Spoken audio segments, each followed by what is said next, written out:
முக்கிய செய்தி, ஹிஸ்புல்லா அமைப்பின் ஏவுகணை தாக்குதலுக்கு பதிலடியாக லெபனான் மீது இஸ்ரேல் அதிரடி தாக்குதலை நடத்தியிருக்கிறது. இதற்கு ஈரான் கடும் கண்டனம் தெரிவித்திருக்கிறது.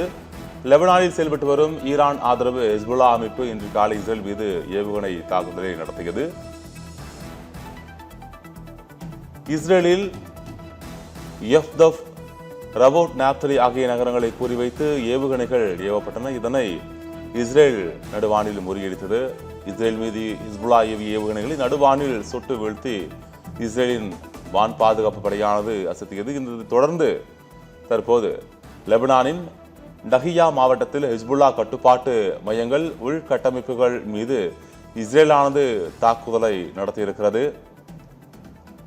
2 அடுக்குமாடி கட்டடங்கள் மீது இந்த தாக்குதல் நடத்தப்பட்ட நிலையில் 2 பேர் உயிரிழந்திருப்பதாகவும் 11 பேர் படுகாயமடைந்திருப்பதாகவும் தெரிவிக்கப்பட்டிருக்கிறது. இஸ்ரேலுக்கு தற்போது இந்த தாக்குதலுக்கு பதிலாக ஈரான் கண்டனம் தெரிவித்திருக்கிறது. ஹிஸ்புல்லா அமைப்பின் ஏவுகணை தாக்குதலுக்கு பதிலாக லெபனான் மீது இஸ்ரேல் அதிரடி தாக்குதலை நடத்தியிருக்கிறது. இதற்கு தற்போது ஈரான் கண்டனம் தெரிவித்திருக்கிறது.